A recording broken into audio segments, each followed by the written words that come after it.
உறவுகளுக்கு வணக்கம். தமிழகத்தில் சட்டப்பேரவை தேர்தல் ஏப்ரல் 23 வாக்குப்பதிவு நடைபெற இருக்கு. மே 4ஆம் தேதி முடிவுகள் எண்ணப்பட்டு வெளியாக இருக்கு.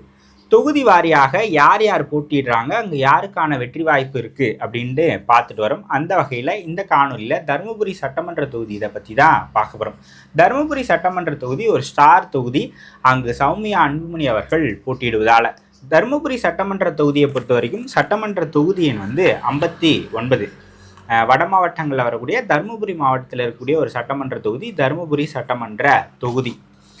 தருமபுரி சட்டமன்ற தொகுதியை பொறுத்த வரைக்கும் 4 பிரதான கட்சிகள் போட்டியிடுறாங்க. திமுக கூட்டணியை பொறுத்த வரைக்கும் அங்கு தருமபுரி சட்டமன்ற தொகுதி தேமுதிகவுக்கு ஒதுக்கப்பட்டு இருக்கு. தேமுதிகவின் அவைத்தலைவர் டாக்டர் இளங்கோவன் அவர்கள் போட்டியிடுகிறார். அதிமுக கூட்டணியை பொறுத்த வரைக்கும் பாட்டாளி மக்கள் கட்சிக்கு தருமபுரி சட்டமன்ற தொகுதி ஒதுக்கப்பட்டு இருக்கு. அங்கு சௌமியா அன்புமணி அவர்கள் போட்டியிடுகிறார், முனைவர். அதுக்கப்புறமாக பசுமை தாயகத்தினுடைய தலைவர். நாம் தமிழர் கட்சியை பொறுத்த வரைக்கும் பொறியாளர் சாந்தலட்சுமி அவர்கள் போட்டியிடுகிறார். தமிழக வெற்றி கழகத்தை பொறுத்த வரைக்கும் எம் சிவன் அவர்கள் போட்டியிடுகிறார், தருமபுரி மேற்கு மாவட்ட செயலாளர். ஸோ இந்த 4 பேர் தான் பிரதான கட்சிகளினுடைய வேட்பாளர்களாக இருக்கிறாங்க. வாக்காளர்கள் பற்றி பார்த்தோம் அப்படின்னா ஆண்கள் 1,29,393, பெண்கள் 1,28,464, மூன்றாம் பாலினம் 82 பேர். ஒட்டுமொத்தமாக 2,57,939. இது வரைக்கும் ஒரு 11 காணொலிகள் 11 தொகுதிகள் பற்றி எடுத்திருப்பேன். அதில் இந்த தருமபுரி சட்டமன்ற தொகுதியில் மட்டும்தான் பெண் வாக்காளர்களை விட ஆண் வாக்காளர்கள் அதிகமாக இருக்கிறாங்க. மற்ற எல்லா தொகுதிகள்லையுமே பெண் வாக்காளர்கள் தான் அதிகமாக இருந்தாங்க. ஸோ இங்கு எந்த சமூகங்கள் பெரும்பான்மையாக இருக்குது அப்படின்னு பார்த்தீங்கன்னா, ஒரு கணிசமாக வாழக்கூடிய சமூகம் அப்படின்னு பார்த்தீங்கன்னா இங்கே வன்னியர் சமூகம் தான் அதிகமாக வாழக்கூடிய சமூகமாக இருக்குது. அதற்கடுத்து கணிசமாக வாழ்கிறாங்க அப்படின்னு பார்த்தீங்க அப்படின்னா முதலியார்கள் இருக்காங்க, ஆதி திராவிடர்கள், செட்டியார்கள், கொங்கு வேளாளர்கள், நாடார்கள் இருக்கிறாங்க, இஸ்லாமிய கிறிஸ்தவர்களும் இருக்கிறாங்க. ஸோ இதுதான் சமூக ரீதியாக தருமபுரி சட்டமன்ற தொகுதியை பொறுத்த வரைக்கும். கடந்த தேர்தல் முடிவுகள்லாம் எப்படி இருந்திருக்கு அப்படின்னு பார்த்தீங்க அப்படின்னா இங்கே திமுக இதுவரை 6 முறை வெற்றி பெற்று இருக்குது. பாட்டாளி மக்கள் கட்சி 3 முறை வெற்றி பெற்று இருக்குது. 2001, 2006, இப்போ கடைசியாக 2021. இப்போ கரண்ட்டாக இந்த தொகுதி தருமபுரி சட்டமன்ற தொகுதி பாட்டாளி மக்கள் கட்சிக்கிட்ட தான் இருக்குது. தேமுதிக ஒரே ஒரு முறை வெற்றி பெற்று இருக்குது, 2011. காங்கிரஸ் 3 முறை வெற்றி பெற்றிருக்கு ஆரம்ப கட்டத்தில். அதுக்கப்புறமா கடைசியாக 1991. அதிமுக இங்கே ஒரே ஒரு முறை மட்டும்தான் வெற்றி பெற்று இருக்குது. ஸோ கடந்த தேர்தல் 2021 தேர்தல் முடிவுகள் எப்படி இருந்திருக்கு அப்படின்னு பார்த்தீங்கன்னா இதே கூட்டணி தான், ஆல்மோஸ்ட் சேம். தேமுதிக மட்டும் வேறு அணியில் இருந்தாங்க. அதிமுக கூட்டணியில் பாட்டாளி மக்கள் கட்சி தான் போட்டியிட்டது. 1,05,630 வாக்குகளை வாங்கியிருக்கிறாங்க. கடந்த முறை இங்கே திமுகவே போட்டியிட்டது. திமுகவே போட்டியிட்டு 78,770 வாக்குகளை வாங்கியிருக்கு. அமமுக இங்கே ஒரு 11,000 வாக்குகளை வாங்கியிருக்கு. நாம் தமிழர் 8,700 வாக்குகளை வாங்கியிருக்கு. மக்கள் நீதி மய்யம் ஒரு 5,000 வாக்குகளை வாங்கியிருக்கு. ஸோ இது நம்ம பார்க்க வேண்டிய விஷயமாக இருக்குது. பொதுவாக இந்த வட மாவட்டங்களில் நீங்கள் தருமபுரி, சேலம், கிருஷ்ணகிரி, அதுக்கப்புறமாக ராணிப்பேட்டை, இந்த மாதிரியான மாவட்டங்களில் வட மாவட்டங்களில் நீங்கள் எடுத்துக்கிட்டீங்க அப்படின்னா அதிமுகவும் பாட்டாளி மக்கள் கட்சியும் சேரும்போது அவங்களுடைய வாக்கு சதவீதம் அப்படின்றது அபோவ் 50 இல்லை 50 நெருக்கத்துக்கு வரும். முக்கியமாக இந்த தருமபுரி மாவட்டத்தில் இந்த பெண்ணகரம், பாப்பிரெட்டிப்பட்டி, அதுக்கப்புறமாக தருமபுரி, இந்த தொகுதிகளெல்லாம் பாமக வலுவாகவே இருக்குது. நான் ஏன் இதை குறிப்பிடுறேன் அப்படின்னா 2016 தேர்தலில் பாட்டாளி மக்கள் கட்சி தனித்து போட்டிட்டாங்க. 234 தொகுதிகள்லையுமே போட்டிட்டாங்க. கிட்டத்தட்ட 5% வாக்குகளை பெற்றாங்க.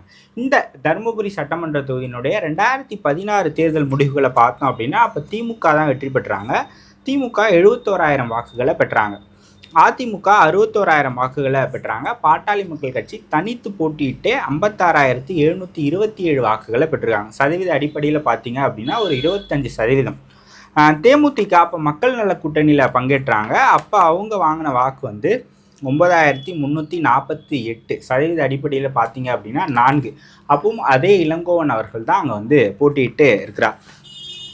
ஸோ நம்ம பார்த்தோம் அப்படின்னா பாட்டாளி மக்கள் கட்சிக்கு இந்த தருமபுரி, பாப்பிரெட்டிப்பட்டி, அதுக்கப்புறமாக பெண்ணாகரம். இந்த 3 தொகுதிகள்லையுமே ஒரு 25% வாக்குகள் அளவுக்கு இருக்குது, கணிசமாக இருக்குது. அங்கு வன்னியர்கள் பெரும்பான்மையான சமூகமாக இருக்கிறாங்க. பெரும்பான்மையாக வன்னியர்கள் பாட்டாளி மக்கள் கட்சிக்கு ஆதரவாக நிலைப்பாட்டில் இருக்கிறாங்க. இதில் நம்ம இன்னொரு விஷயத்தையும் குறிப்பிட்டு பார்க்கணும். இப்போ பாட்டாளி மக்கள் கட்சி ஒன்றாக இல்லை அப்படின்னு சொல்லலாம். பெரியவர் ராமதாஸ் அவர்கள் தனித்து வேட்பாளர்களை களமிட்டு வரார். கண்டிப்பாக அவர் வந்து தருமபுரியிலையும் போட போகிறாரு, பெண்ணகரத்துலையும் போட போகிறாரு, பாப்பிரெட்டிப்பட்டிலையும் போட போகிறார். அந்த வேட்பாளர்கள் யாராக இருக்க போகிறாங்க, அவங்க எவ்வளோ வாக்குகளை வாங்க போகிறாங்க, அது அன்புமணி தரப்புக்கு ஒரு பாதிப்பை ஏற்படுத்துமா அப்படின்றது தான் நம்ம இதில் வந்து பார்க்கணும். அவங்க வாங்கக்கூடிய ஒவ்வொரு வாக்குமே அது திமுகவுக்கு தான் வலிமை சேர்க்கக்கூடியதாக இருக்கும், திமுக கூட்டணிக்கு வலிமை சேர்க்கக்கூடியதாக இருக்கும். சௌமியா அன்புமணி மாதிரி ஒரு ஸ்டார் கேண்டிடேட் போட்டியிடும்போது அந்த தொகுதி உற்று நோக்கப்படும்.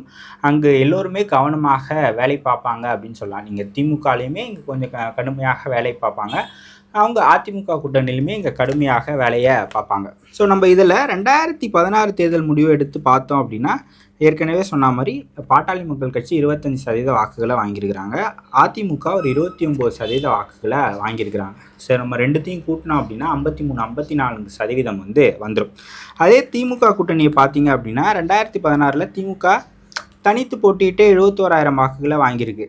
ஆனால் கூட்டணியாகவே 2021 78 தான் வாங்கியிருக்கு, ஒரு 7,000 ஓட்டு தான் எக்ஸ்ட்ரா வாங்கியிருக்கு. பாட்டாளி மக்கள் கட்சி அதிமுகவோடு சேரும்போது அது ஒரு வெற்றி அணியாக வட மாவட்டங்களில் மாறும் அப்படின்னு சொல்லலாம். ஒரு ஸ்ட்ராங் பெல்ட் அவங்களுக்காக இருக்கும்.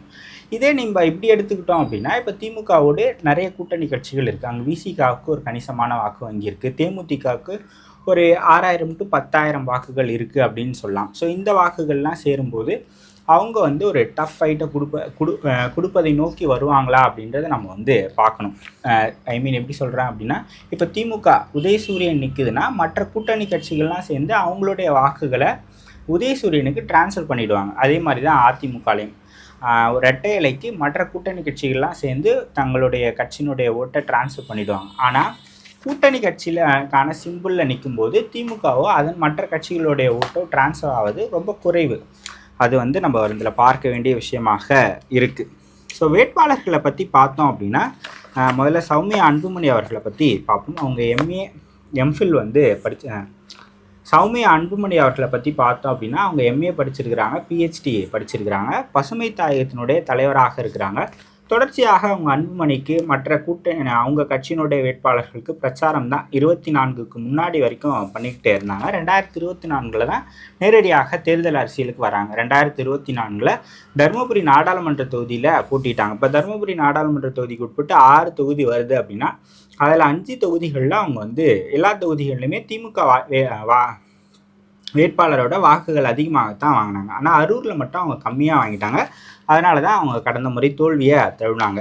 ஸோ இந்த மாதிரி இப்போ அவங்க தருமபுரியில் போட்டிடுறாங்க. தருமபுரி அவங்களுடைய ஸ்ட்ராங் ஹோல்டு, ஒரு தனியாகவே அவங்க வந்து ஒரு 20-25% வாக்குகளை வச்சுருக்கிறாங்க அப்படின்னா ஸோ அது அவங்களுக்கு வந்து ஒரு மிகப்பெரிய பலமாக பார்க்கப்படும். பலவீனம் அப்படின்னா பெரியவர் ராமதாஸ் அவர்கள் தனித்து கேண்டிடேட் போடுறது, அந்த கேண்டிடேட் பிரிக்கிற ஒவ்வொரு வாக்கும் பாட்டாளி மக்கள் கட்சிக்கு வர வேண்டிய வாக்கு தான். ஸோ அவர் எவ்வளோ பிரிக்க போகிறார் அப்படின்றது நம்மளுக்கு வந்து தெரியாது. ஸோ இது சௌமியா அன்புமணி அவர்கள் பற்றி. டாக்டர் வி இளங்கோவன் அவர்கள் அவைத்தலைவராக இருக்கிறார். 2009 நாடாளுமன்ற தேர்தலே அவர் வந்து போட்டிட்டார். அதன் பிறகு தொடர்ச்சியாக தேமுதிகலேயே இருக்கிறவர். அவருக்கு வந்து சீட்டு கொடுத்துருக்குறாங்க. தேமுதிகவுக்கு அங்கே தனிப்பட்ட செல்வாக்கு கிடையாது. இப்போ கள்ளக்குறிச்சியோ விழுப்புரம் இந்த மாதிரியான மாவட்டங்களில் இருக்கிற செல்வாக்கு தருமபுரியில் கிடையாது. ஆனால் ஓரளவுக்கு செல்வாக்கு இருக்குது. 2016 அவங்க வந்து ஒரு 8,000 வாக்குகளை 9,000 வாக்குகளை வாங்கியிருக்கிறாங்க. ஸோ செல்வாக்கு இருக்குது. திமுக அணியோடு சேரும்போது அவங்க எவ்வளோ வாக்குகளை டிரான்ஸ்ஃபர் பண்ணி கொடுக்குறாங்க, அவங்க எந்த அளவுக்கு அவங்களுடைய பிரச்சாரத்தை முன்வைக்க போகிறாங்க அப்படின்றத பொறுத்து தான் அந்த அணி எவ்வளோ வாக்குகளை எடுக்கும் அப்படின்னு சொல்ல முடியும். ஸோ நாம் தமிழர் கட்சியை பொறுத்த வரைக்கும் அங்கே பொறியாளர் சாந்தலட்சுமி அவர்கள் போட்டியிடுகிறார். நாம் தமிழர் கட்சி 8,700 வாக்குகளை 2021 பெற்றிருக்கு. ஸோ நாம் தமிழர் கட்சிக்கு பாட்டாளி மக்கள் கட்சியோ விசிகாவோ வலுவாக இருக்கிற இடங்கள்ல அவங்க வந்து பெரிதாக வளரல. ஒரு 3வது சக்தியாக யாருமே இல்லாத இடங்கள்ல நாம் தமிழர் கொஞ்சம் அதிகமாக வாக்கு எடுத்திருக்கிறாங்க, நல்லா வளர்ந்தும் இருக்கிறாங்க அப்படின்னு நம்ம வந்து சொல்லலாம். ஸோ அவங்க வந்து இன்னும் அதீத களப்பணி தருமபுரி போன்ற மாவட்டங்களில் செய்ய வேண்டியதாக இருக்குது. டிவிகேவை பொறுத்த வரைக்கும் சிவன் அவர்கள் போட்டியிடுகிறார். சிவன் தருமபுரி மேற்கு மாவட்ட செயலாளராக அவர் வந்து இருக்கிறார். தமிழக வெற்றி கழகத்தை பொறுத்த வரைக்கும் அவங்க 4வது அணியாகத்தான் இருக்கிறாங்க. ஒரு பெரிய வாக்குகள் வாங்குவதற்கான வாய்ப்புகள் இல்லை அப்படின்னு நான் வந்து நினைக்கிறேன். ஸோ அவங்க எவ்வளோ பர்ஃபார்மன்ஸ் பண்ணுறாங்க அப்படின்றத பொறுத்திருந்து பார்ப்போம். ஸோ தருமபுரி சட்டமன்ற தொகுதியை பொறுத்த வரைக்கும் முன்னிலையில் இருப்பது அப்படின்னு பார்த்தீங்க அப்படின்னா சௌமியா அன்புமணி அவர்கள் வெற்றி பெறுவதற்கான வாய்ப்புகள் இருக்குது அப்படின்னு தான் நான் வந்து பார்க்குறேன். ஸோ ஏன்னா அவங்க வந்து தனியாகவே 25% வச்சுருக்கிறாங்க. அதிமுகவோடு கூட்டணி சேரும்போது 45% ஓட்டுகளை அவங்க எப்பயுமே தாண்டிடுவாங்க. ஸோ தருமபுரி அவங்களுடைய ஸ்ட்ராங் ஹோல்டு அப்படின்றதுனாலையும் சௌமியா அன்புமணி ஏற்கனவே அங்கே போட்டியிட்டவர், பரிச்சயமானவர், எல்லோரும் அறிந்த முகம் அப்படின்றதுனால அவர் வெற்றி பெறுவதற்கான வாய்ப்புகள் இருக்குது அப்படின்னு தான் நான் வந்து தருமபுரி சட்டமன்ற தொகுதியை பொறுத்த வரைக்கும் பார்க்குறேன். ஸோ நீங்கள் எப்படி பார்க்குறீங்க, அங்கே யார் வெற்றி பெற்றால் சிறப்பாக இருக்கும்னு நினைக்கிறீங்க அப்படின்றத கமெண்ட் செக்ஷனில் சொல்லுங்கள். தொடர்ச்சியாக 2026 தேர்தல் குறித்த செய்திகளை தெரிஞ்சுக்கணும் அப்படின்னு நினச்சிங்க அப்படின்னா சாரல் துளி சேனலை சப்ஸ்கிரைப் பண்ணுங்கள். நன்றி, வணக்கம்.